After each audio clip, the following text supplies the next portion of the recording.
Bonsoir à tous, j'espère que vous allez bien. Alors merci beaucoup déjà pour commencer, pour tous ceux qui m'ont envoyé des petits messages pour me demander où c'est que j'avais disparu. Effectivement ça fait presque un mois, je dirais que je n'ai pas fait de vidéo. D'abord il y avait ma punition YouTube qui a duré 2 semaines et puis après j'ai pas repris parce que j'étais occupée à d'autres trucs. Et puis c'est toujours dur de reprendre en fait. À chaque fois que je m'arrête, j'ai toujours une espèce de, je sais pas, j'ai du mal à reprendre. J'ai l'impression que ça sert à rien les vidéos, ou je sais pas, enfin c'est toujours une sorte, et puis j'ai une sorte de trac, je sais pas, un truc bizarre. Et du coup voilà, donc du coup ouais, ça fait un mois. Donc bienvenue aussi dans ce nouveau décor, enfin nouveau façon de parler. C'est une pièce que j'ai débarrassée chez ma mère. C'était le bureau de mon père, voilà. Du coup ça me fait un endroit où je suis un petit peu plus tranquille pour faire les vidéos. Donc là je suis à Bordeaux. J'ai raté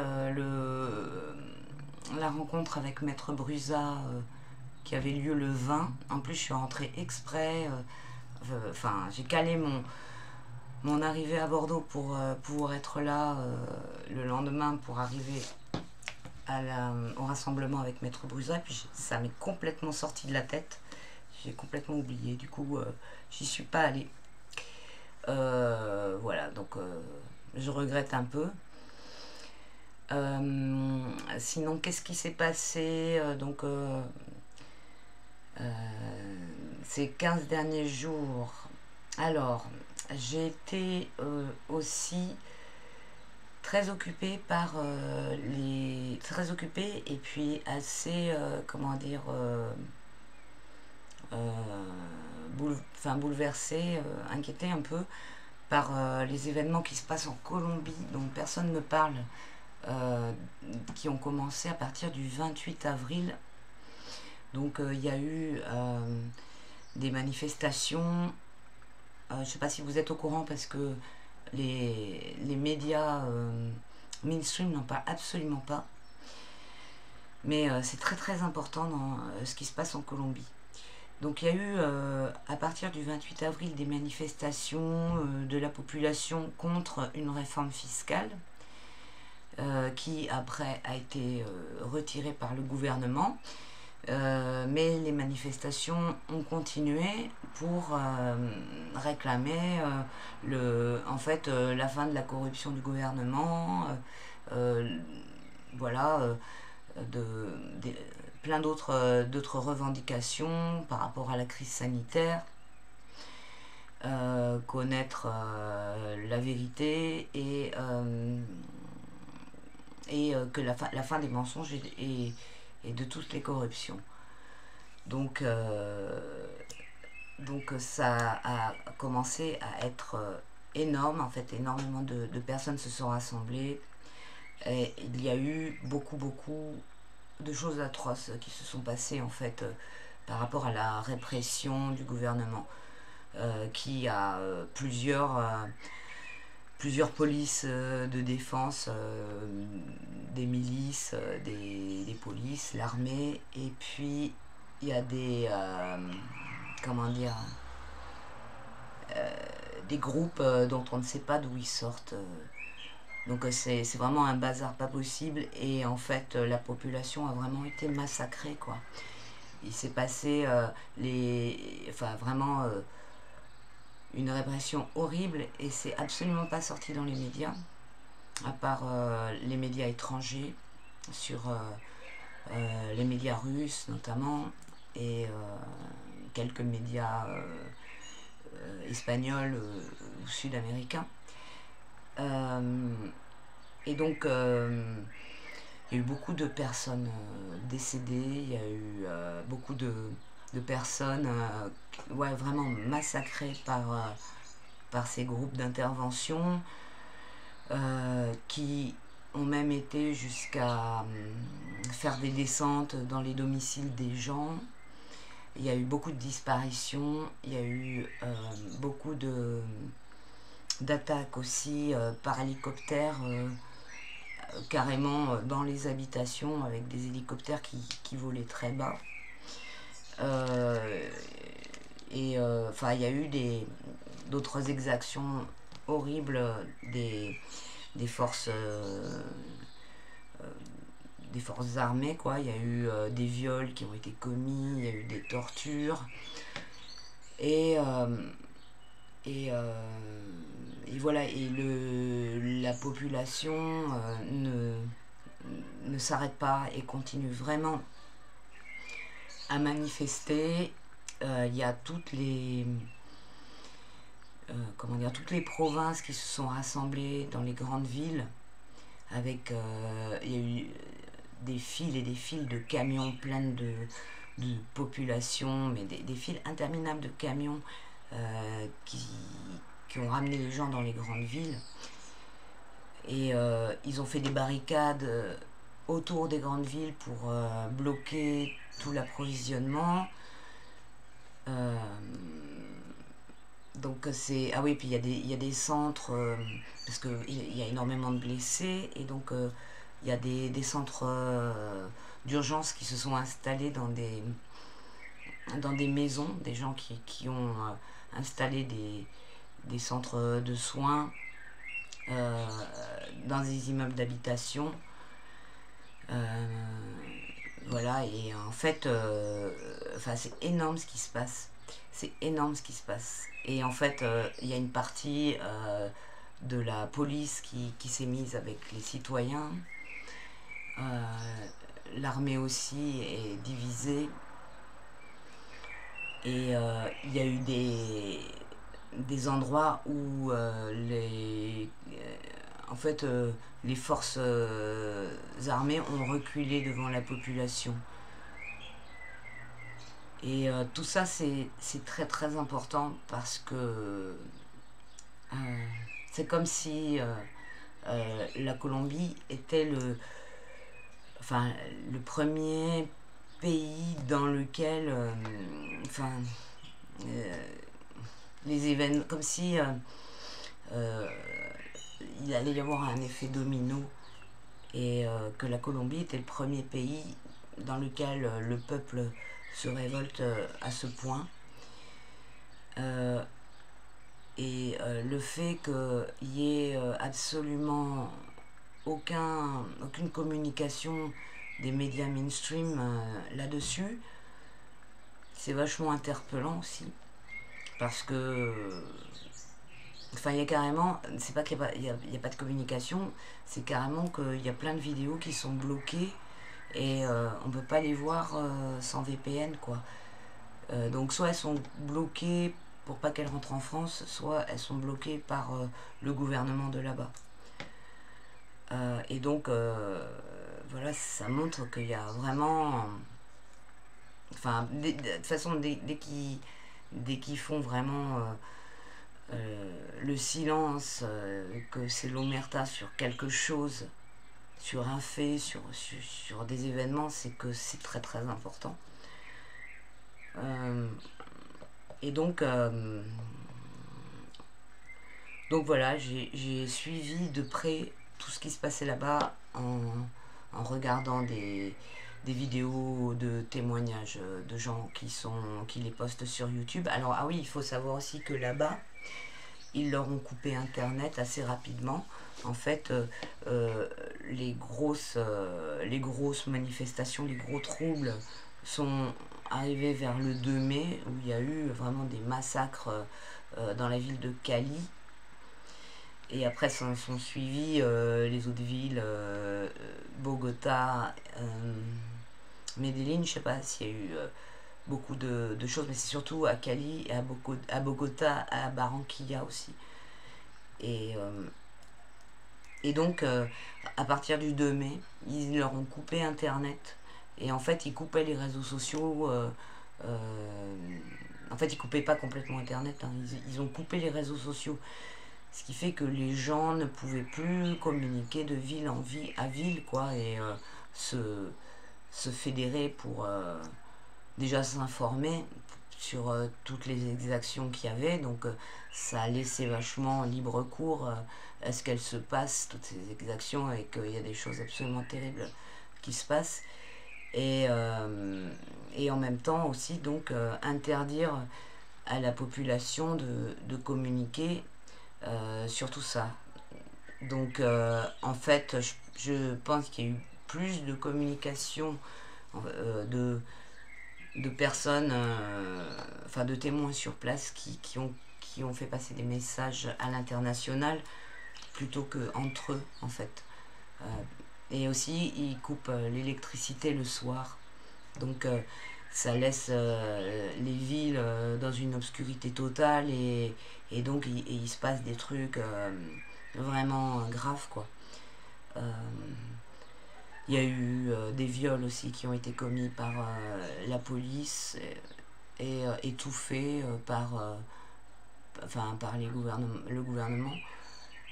Donc sur ces faits-là, il y a des témoignages, mais c'est pas repris par la presse là-bas. Et donc voilà, on trouve plein de témoignages. Alors il y a des articles de presse du pays, quoi, qui disent ce qui se passe, mais c'est rien par rapport aux témoignages qu'on a des citoyens qui témoignent sur internet. Et ils ont vraiment fait un appel à l'international, quoi, pour qu'on relaye tous ces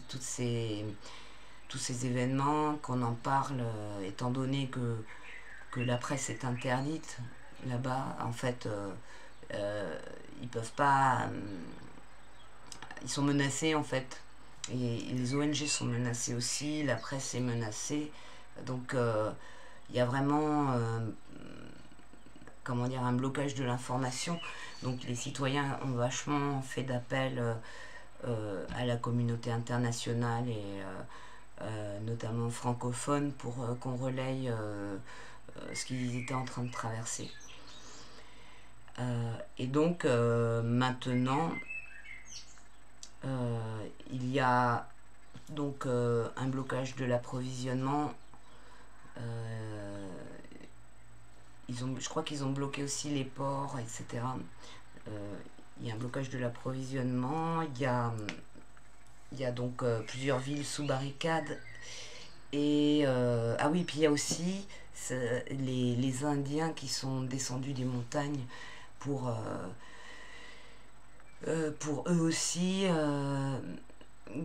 voilà, revendiquer des droits et des choses qu'ils ont demandé au gouvernement, et ils n'ont pas été entendus, et il y en a beaucoup qui ont été massacrés, quoi. Et les forces de l'ordre ont foncé dans le tas, et ils tirent à balles réelles sur les gens. Ils leur envoient, enfin ils ont un matériel absolument incroyable et démesuré pour s'attaquer à la population. Et donc voilà, il y a eu aussi les autochtones qui ont été gravement touchés par tout ce qui est en train de se passer là. Voilà, donc je pense que ce silence, il est pour plusieurs raisons. Déjà pour qu'il y ait, comment dire, qu'il puisse étouffer un maximum toutes les exactions des forces militaires, paramilitaires et de police, et que voilà, que le gouvernement n'ait pas à rendre de compte par rapport à ça. Et puis après, au niveau international, pour pas que les autres peuples suivent. Parce qu'il y a aussi autre chose qui se passe là-bas, c'est que depuis tout ça, il n'y a plus de Covid. Il n'y a plus aucune mesure sanitaire. Les gens, ils sont rassemblés, ils sont collés par milliers, par millions.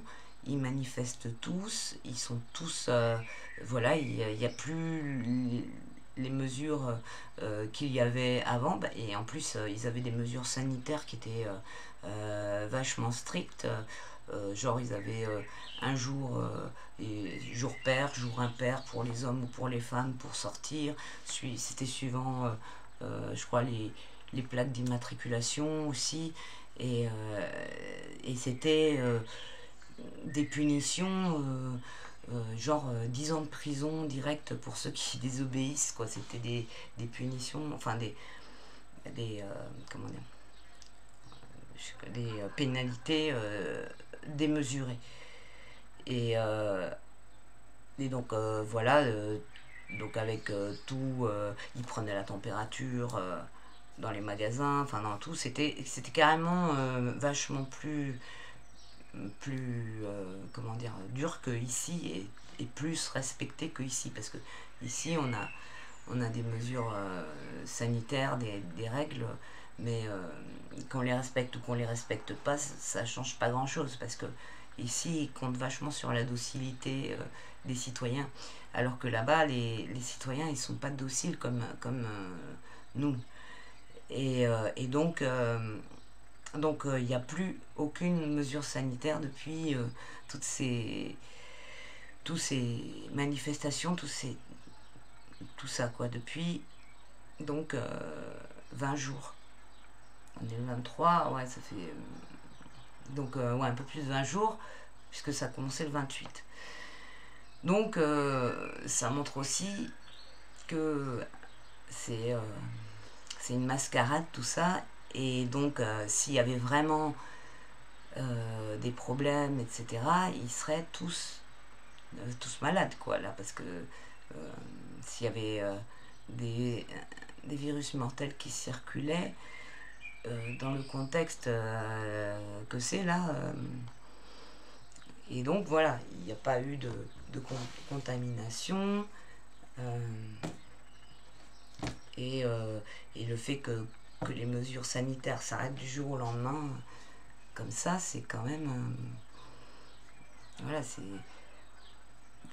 c'est quelque chose que si les autres pays savent ça, voilà, ils vont se poser des questions. Donc voilà, c'est plusieurs raisons. Et puis je pense que il y a encore d'autres raisons qu'on ne sait pas, parce que c'est quand même vachement trouble tout ce qui se passe avec ces pays, et les accords qu'ils ont avec l'Occident, les pays occidentaux, etc. Ils sont en lien, je pense, par rapport à beaucoup de trucs, donc dont les trafics, etc. Donc voilà pourquoi je pense que c'est assez important tout ce qui se passe en Colombie, et il faut s'informer dessus, et enfin surveiller de près et partager. Il faut que les gens ils sachent ce qui se passe. Alors on voit que nos médias ils sont à fond sur les horreurs qui se passent à Gaza, et en Palestine, enfin avec les attaques à Gaza, c'est tout aussi horrible, mais ils en parlent énormément. Et moi je me demande pourquoi ils parlent de ça et ils parlent pas de la Colombie, alors que c'est aussi horrible tout ce qui se passe en Colombie. Voilà, donc peut-être que je vais faire un tirage là-dessus, sur ce sujet. Alors je vous mettrai des liens si vous voulez aller vous informer. Et d'ailleurs je profite de cette vidéo et que je suis en train de parler du sujet pour envoyer toute mon, comment dire, toute mon admiration, et vraiment mes félicitations et tout à Jules, reporter de la chaîne Vécu. Jules, citoyen reporter. Je sais pas si vous connaissez la chaîne Vécu. Vous pouvez la retrouver. Il y a 2 chaînes Vécu et Vécu 2 parce qu'ils avaient été censurés. Et donc les personnes qui font les reportages sur Vécu, il y a plusieurs citoyens. Ils ont commencé par faire parcourir les manifs des Gilets jaunes, et puis petit à petit tous les mouvements sociaux qui se sont passés depuis les Gilets jaunes, et comment ils ont commencé aussi à couvrir ce qui se passait à l'étranger. Et donc là, il y a Jules qui est parti en Colombie, à Bogota, et qui a couvert les manifestations d'hier. Et vraiment respect, chapeau à ce petit gars, quoi, qui fait un boulot extraordinaire. Vraiment, c'est top ce qu'il fait, parce que au niveau qualité, c'est vraiment, il n'y a rien à dire, c'est parfait. Et enfin, à tous les niveaux, courage, qualité, implication, volonté, tout. Vraiment, bravo, j'en profite, quoi, pour vraiment le féliciter, quoi. Et donc, bah, n'hésitez pas à partager son travail. N'hésitez pas non plus à le soutenir financièrement, puisque c'est avec les soutiens des internautes, puisque c'est une chaîne totalement indépendante. Donc là, c'est par rapport à son déplacement, où il a pris en charge lui-même les frais, etc. Donc vraiment, chapeau, quoi, parce que c'est... Non seulement c'est compliqué, c'est cher, c'est dangereux, c'est à l'autre bout du monde, et c'est pas la même chose que les histoires de manifs françaises, hein. Il y a vraiment des risques là-bas. Donc voilà, gros soutien donc à Jules, et merci de nous donner cette info. Et on voit que les reporters citoyens, ils font vraiment du meilleur boulot que toutes les chaînes mainstream réunies, qui même lorsqu'ils vont faire du boulot, enfin qui montrent des trucs sur place, on voit la différence, quoi, de la nature du reportage, où on voit qu'ils prennent pas de risques, que c'est toujours très... Enfin voilà, ça n'a rien à voir avec les interventions et tous les lives que nous font nos reporters citoyens de nos chaînes qu'on a ici, quoi.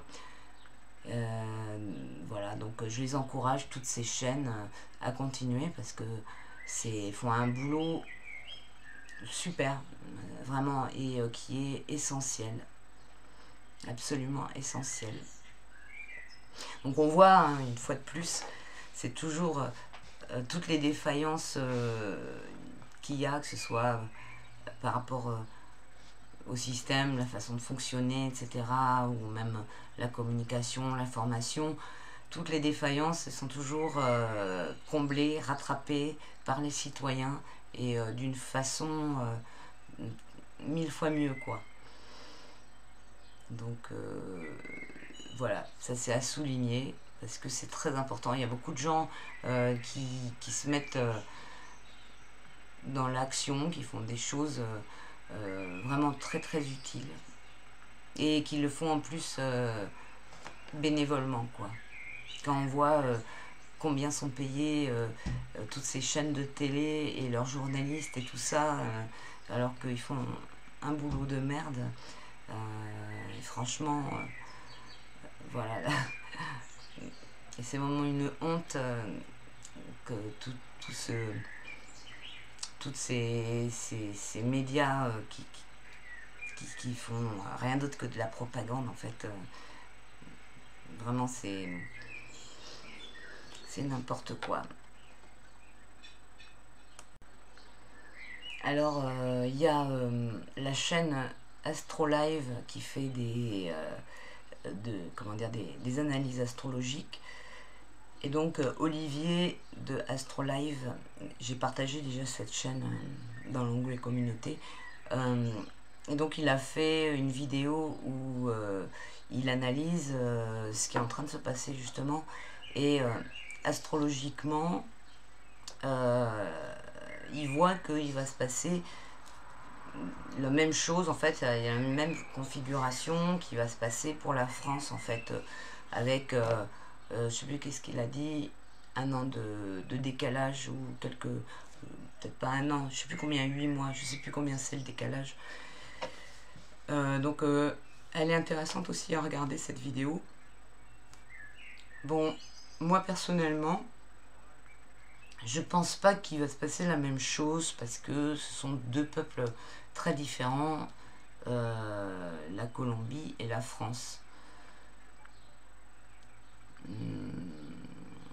Alors, ça va.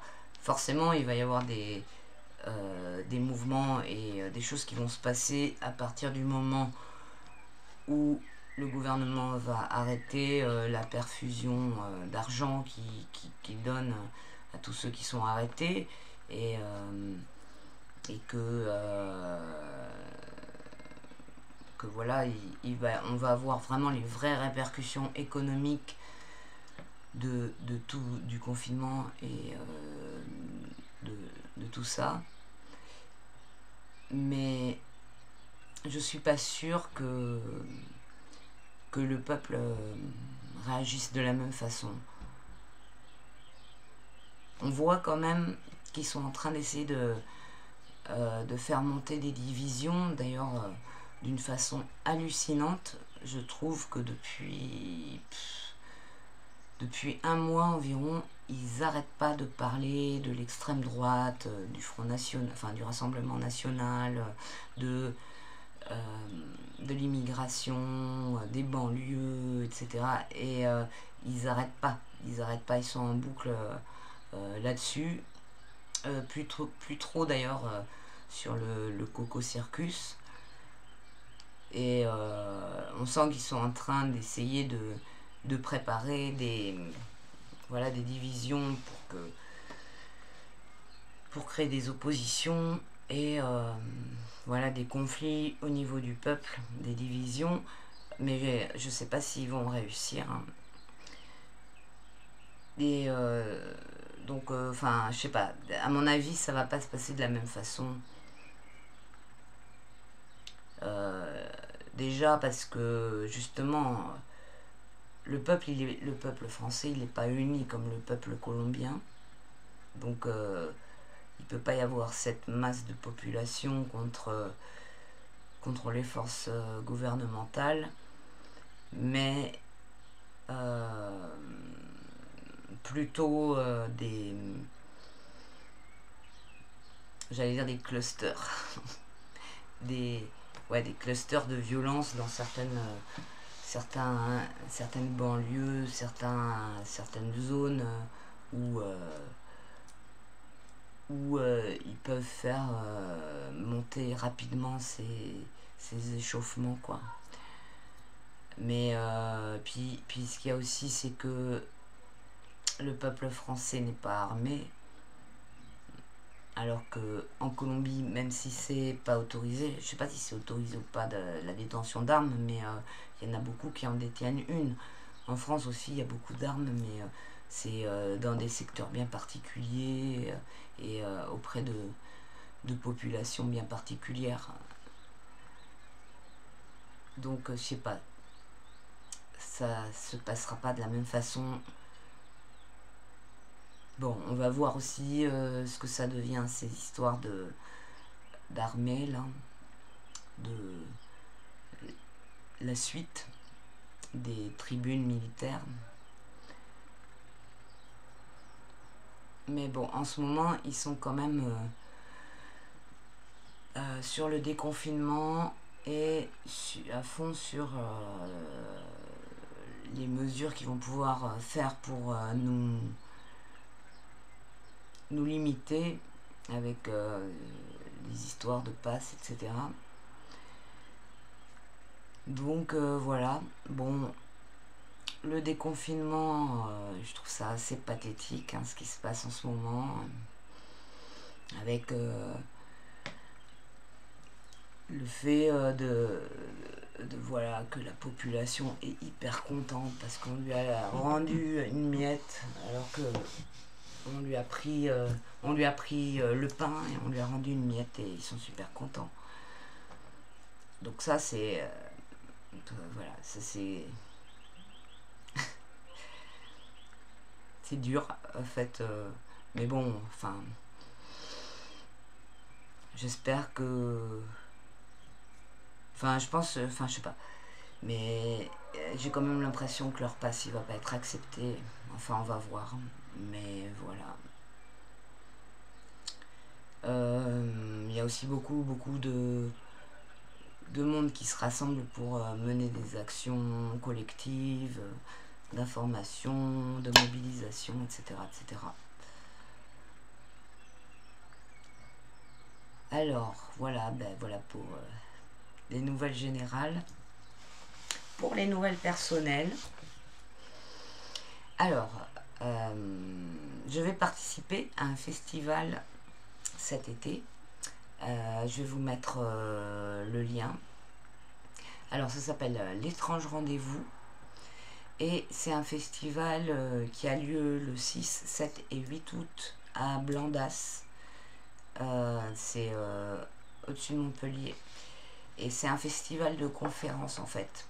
Je vais vous mettre le programme au montage. Et donc voilà, ben, au départ, je m'étais inscrite pour aller au festival parce que j'étais intéressée. Puis après, j'ai vu qu'il y avait des activités qui se passaient autour du festival. Sur le site, vous pouvez voir, il y a un onglet autour du festival. Et donc, ils accueillent voilà, différentes personnes. Enfin, il y a aussi des gens qui font de l'artisanat, il y a des gens qui font des soins. Il y a, je sais plus, enfin voilà, il y a différentes choses avec une personne dans chaque domaine. Et donc j'ai été retenue pour faire de la cartomancie et proposer des initiations à la cartomancie. Alors, ben voilà, je suis contente. Ça va me changer un petit peu d'internet parce que j'en ai marre que tout passe par les écrans. Et voilà, et donc il me tarde d'avoir voilà, ce contact, quelque chose qui se passe avec des gens. Alors je vous propose pas de venir parce que c'est déjà complet. Les places elles sont parties super vite. Ça a été mis en vente, je sais plus, fin avril je crois. Et tout est parti très vite. Et ils avaient mis, ils avaient préparé leur truc avant le déconfinement, donc ils avaient mis un maximum de 300 personnes. Donc voilà, ça fait pas beaucoup 300 personnes. Alors je sais pas s'ils vont changer vu que c'est jusqu'à 1000 personnes maintenant pour faire des événements sans obliger aux contraintes sanitaires. Donc, ben voilà, je vous en parle, mais vous pouvez pas y aller. Donc, je suis désolée. Enfin, tenez-vous quand même si vous voulez vraiment y aller. Il est possible qu'il y ait des gens qui vendent leur place. Enfin voilà, s'il y a des gens qui peuvent pas y aller, ils revendront leur place. Donc, c'est peut-être possible de trouver une place. Et donc, comme je vous disais, je vais me renseigner pour savoir s'ils ont augmenté le nombre de spectateurs. Et quoi d'autre? Ah oui, et je vais voir aussi pour ma place, parce qu'à la base, je voulais aller moi au festival, donc j'avais pris une place. Et puis après, j'ai vu que... Enfin après, quand j'ai vu qu'il y avait le truc et qu'on pouvait participer aussi, je me suis inscrite. Et d'après ce que j'ai compris, quand on est inscrit... on n'a pas besoin d'avoir sa place pour le festival, donc j'ai peut-être pris ma place pour rien. Dans ces cas-là, ben, je vous la proposerai s'il y en a qui sont intéressés. Et d'autre part, je peux venir avec une personne. Donc ben, pour l'instant, j'ai pas l'intention, enfin de mon côté personnel, j'ai pas de personne à ramener. Mais voilà, je me suis dit que si ça intéresse quelqu'un de venir et puis en même temps peut-être m'accompagner par rapport à ce que je vais faire là-bas. J'aurais peut-être besoin de quelqu'un, je sais pas du tout comment ça va se passer pour mon stand ni rien, parce que en même temps, j'ai envie d'aller voir les conférences, donc je sais pas de quelle heure à quelle heure je vais tenir mon stand. Voilà, c'est un peu dans le flou encore. faut que je prépare tout ça. Donc voilà pour l'actualité. Voilà, bah, à part ça, vous pouvez comment dire, me contacter pour me demander des tirages de cartes parce que c'est très calme en ce moment. Et alors, il y a des gens qui croient tout le temps que je suis super occupée, que je suis débordée, et qui n'osent pas me contacter. Et en fait, bah, par rapport à la cartomancie, je suis pas débordée du tout. En fait, c'est par période. Il y a des périodes où j'ai des demandes, et puis il y a des périodes où je fais même pas 4 tirages dans le mois. Donc voilà. Donc en ce moment, c'est une période assez creuse. Donc n'hésitez pas à me contacter, à en parler autour de vous, parce que voilà, je fais un peu mon bilan perso. Et bon, ceux qui me suivent depuis longtemps, ils savent que mon but, c'est de vivre de la cartomancie, de m'installer vraiment en tant que cartomancienne. Et voilà, et pour l'instant, c'est pas encore le cas. Donc voilà, c'est un peu compliqué, hein, pour ceux qui savent. Je m'occupe de ma maman qui a la maladie d'Alzheimer. C'est la 6e année que je m'occupe d'elle là. Et donc ben, à mon niveau personnel, professionnel, ça me bloque beaucoup dans ma vie, quoi. Je peux pas faire grand chose, et surtout que je suis entre deux villes, puisque moi j'habite à Paris et que ma mère elle habite à Bordeaux. Donc je suis à mi-temps entre Bordeaux et Paris. Donc déjà voilà, quand je m'occupe d'elle, ça prend quand même du temps, et enfin c'est pas tant du temps, mais c'est de l'énergie, et ça demande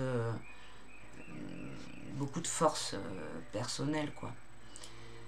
Et du coup, c'est compliqué d'avoir un travail normal en même temps. Je vois pas trop comment je peux me débrouiller. En plus, donc en étant à Bordeaux et à Paris. Et donc la cartomancie, c'est parfait parce que ça me permet de pouvoir travailler depuis Bordeaux ou depuis Paris, et de m'organiser comme suivant mon emploi du temps, suivant ce que je fais, quoi, par rapport à ma mère, parce qu'il n'y a rien qui est régulier, quoi, comme pour les horaires et mes disponibilités. Donc voilà, il faut que je puisse avoir une activité où c'est moi qui décide à quel moment je vais m'y consacrer. Et donc ben, la cartomancie, c'est parfait. Il n'y a pas besoin d'avoir beaucoup de matériel, que je sois à Bordeaux ou à Paris. Je peux le faire depuis Skype, je peux le faire, voilà, enfin c'est quand même très bien.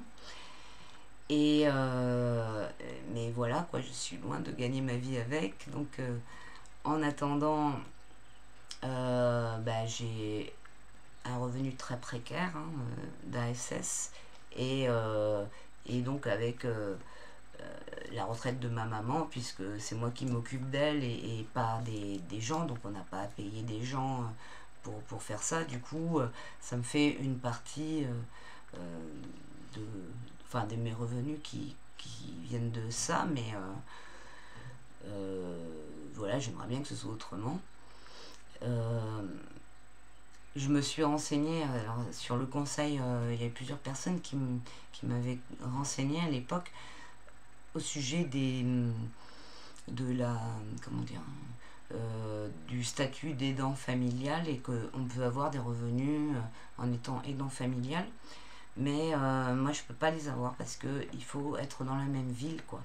Donc en habitant à Paris, ben, je peux pas prétendre même si je suis à mi-temps à Bordeaux, non, il faut que je sois domiciliée vraiment à Bordeaux pour pouvoir toucher ça, quoi. Donc bah, c'est pas le cas, donc c'est pas possible. Et j'ai pas l'intention là de lâcher, enfin d'habiter avec ma mère, hein, c'est non, c'est pas possible. Donc je peux pas faire ça 24 heures sur 24 à 100%. J'ai besoin de moments où je me retrouve moi, quoi. En plus, ça prend vraiment beaucoup d'énergie, donc voilà, ça me boufferait complètement, je peux pas. Donc voilà, donc je peux pas habiter chez elle, je ne peux pas prendre un appartement, enfin, ou une maison à Bordeaux, étant donné que à Paris, je suis dans un logement du public. Donc j'ai un loyer qui est pas trop cher. Et, donc je peux pas, il n'y a pas de convention entre les bailleurs publics des villes, entre Paris et Bordeaux. Si je veux déménager sur Paris, c'est possible, mais si je veux déménager de Paris à Bordeaux, ça n'existe pas, il n'y a pas de convention. Pas encore, peut-être qu'il y en aura, mais il n'y en a pas encore. Donc voilà, je peux pas déménager de cette façon-là, et puis j'ai aucun moyen de prendre un logement puisque je suis précaire et que j'ai pas les garanties. Donc si je lâche cet appartement, je peux pas en prendre un autre, que ce soit à Paris ou à Bordeaux. Voilà, et puis je vais pas faire venir ma mère à Paris parce que non, c'est pas voilà, c'est pas un milieu, enfin voilà, je sais pas, mais je le sens pas. Je pense qu'elle est mieux à Bordeaux. Et puis enfin, par rapport à ce qui peut se passer après, par la suite, j'imagine que ce sera à Paris qu'il y aura des trucs qui se passeront. S'il se passe des trucs en France, ça va commencer par Paris, donc c'est pas un bon endroit pour ramener une personne fragile. Et l'autre truc, c'était quoi? Ah, je sais plus. Et puis voilà, et puis à Bordeaux, j'ai mon fils qui habite aussi dans cet appartement. Donc voilà, je vais pas le lâcher comme ça, l'appart. Donc je suis un peu coincée. C'est un peu compliqué tout ça. Et voilà. Et des fois, j'ai envie de tout foutre en l'air. J'en ai marre. Et puis voilà, de m'occuper de moi. Mais c'est pas possible. Surtout, voilà, la conjoncture actuelle et tout ça, vraiment, il faut qu'on... Enfin voilà, c'est une responsabilité de s'occuper de nos personnes âgées, vu tout ce qui se passe, quoi. Enfin, c'est une responsabilité, c'est un devoir, voilà, c'est ça que je voulais dire, c'est un devoir. Voilà, donc faudrait déjà donc ben, que j'arrive à m'organiser moi. Déjà, si j'arrive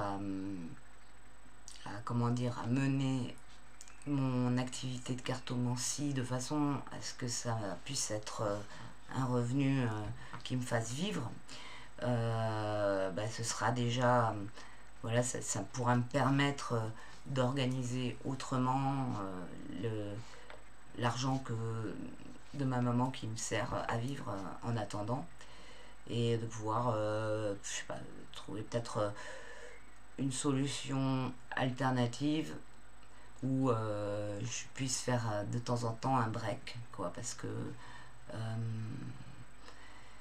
voilà, c'est ça aussi, un break, ce serait bienvenu là, parce que ça fait 6 ans que j'arrête pas, et puis d'une façon générale, ça fait, la dernière fois que j'ai pris des vacances, c'était 10 jours, et c'était en 2010, ou 15 jours, je sais plus, en 2010, et c'était pas bien loin, c'était sur l'île de Léon. Et voilà, depuis ça, j'ai pas pris, j'ai pas fait comment dire, pris de vacances ou un moment où je décompresse et voilà. Voilà, qu'est-ce que je sais plus. Je sais plus. Ah oui, et donc je me disais, voilà, donc je faisais le bilan et tout.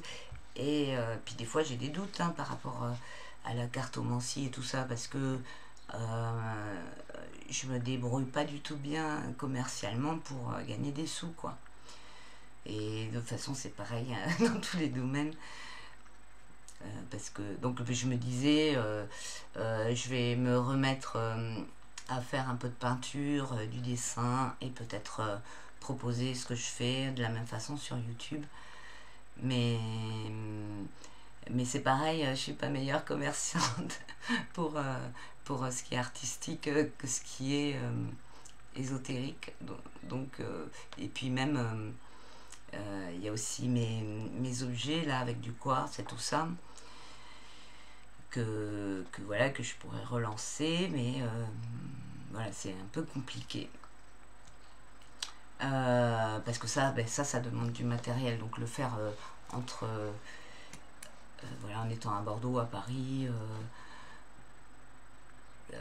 voilà, j'ai amené du matériel pour en faire à Bordeaux. Du coup, ouais, j'ai ramené le matériel puisque l'année dernière j'étais beaucoup pendant le confinement, toute l'année 2020, je l'ai passé beaucoup à Bordeaux, donc j'avais ramené le matériel, mais j'en ai pas fait, puis j'ai pas tout ramené. Et voilà, bon, c'est compliqué, c'est plus simple de faire des dessins, des peintures, c'est pareil, un peu que la cartomancie, il n'y a pas besoin de beaucoup de matériel si je me mets pas évidemment à faire des grandes toiles et des grandes fresques, mais faire voilà, des petites choses comme ce que je faisais pour les vendre dans la rue, ce que je faisais de temps en temps avant la cartomancie, dont j'ai fait aussi beaucoup de sessions dans la rue, à Beaubourg, à Paris. Et voilà. Et donc, des petits formats, quoi, que je pourrais vous présenter sur YouTube. Bon, bah voilà, c'est tout ce que j'ai à dire. N'hésitez pas à me contacter donc pour si vous voulez des tirages de cartes. Je vais vous laisser. Merci de m'avoir suivi. Je vais peut-être faire un tirage tout à l'heure, donc je vous dis peut-être à tout à l'heure. De faire cette vidéo, ça m'a remise dans le bain. Bon, gros bisous et à tout à l'heure. Ciao. Ah oui, vous pouvez me contacter à coquelicot75@gmail.com.